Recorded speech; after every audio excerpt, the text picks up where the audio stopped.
নমস্কার সবাইকে, সিম্পল লাইফের নতুন ভিডিওতে তোমাদের সবাইকে স্বাগতম। আশা করছি স্কিপ না করে শেষ পর্যন্ত সাথে থাকবে। তো দেখো, বাজার থেকে কুমড়ো শাক কিনে এনেছিলাম আমি। আর কুমড়ো শাক, লাউ শাক আমার অনেক পছন্দের, তাই আমি কুমড়ো শাক বা লাউ শাক চোখে দেখলেই কিনে নিয়ে আসি। তো দেখো, শাকগুলোকে আমি বেছে নিচ্ছি। শাকের পাতার ভেতরে প্রচুর পরিমাণে বালু ছিল, তো একটু ভালোভাবেই বেছে নিচ্ছি আমি। আর কুমড়ো শাকে যেহেতু একটু কাটা কাটা থাকে, তাই কুমড়ো শাকের ডাঁটার অংশটার যে আঁশগুলো থাকে সেগুলো ফেলে দিতে হয়। তো শাক আমি সবগুলোই কেটে নিয়েছি, তবে অল্প কিছু শাক ধুয়ে নিয়েছি। এবারে শাকের যে পাতা, সেই পাতার ভর্তা করব। তো ভর্তা করার জন্য আমি পাতাগুলোকে দেখো পরিষ্কার জলে ধুয়ে নিয়েছি ভালোভাবে।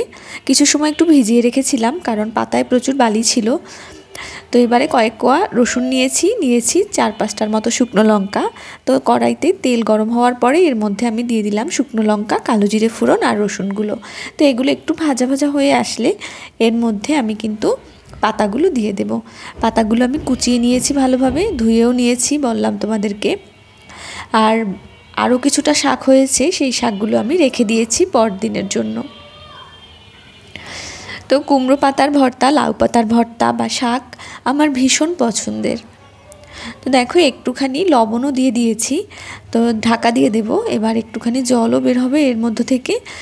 তো ভালোভাবে পাতাটা একটু ভাজা করে নেব। একটুখানি চিংড়ি মাছ হলে ভর্তাটা আরও বেশ ভালো হতো, কিন্তু চিংড়ি মাছ যেহেতু ছিল না বাসায়, তাই শুধুমাত্র রসুন দিয়েই পাতাটা ভর্তা করে নেব। আর এই কুমড়ো পাতা ভর্তা গরম ভাতের সাথে শুধুমাত্র ভর্তা দিয়েই কিন্তু ভাত খেয়ে নেওয়া যাবে। তো পাতাগুলো ভাজা ভাজা হয়ে যাওয়ার পরে এবারে নামিয়ে নিচ্ছি।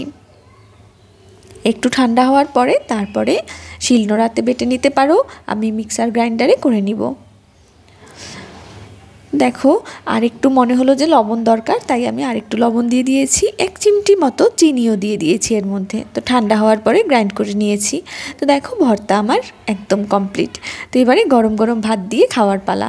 তো কেমন লাগলো আমার ভিডিওটি সেটা কমেন্ট করে জানাবে। নতুন যারা দেখছো তারা সাবস্ক্রাইব করে আমার পাশে থাকবে। ভিডিওটি ভালো লাগলে লাইক শেয়ার করে নিজেদের টাইমলাইনে রেখে দিতে ভুলবে না। বিদায় নিচ্ছি এখনই। ভালো থাকবে সবাই, সুস্থ থাকবে, সিম্পল লাইফের সাথে থাকবে।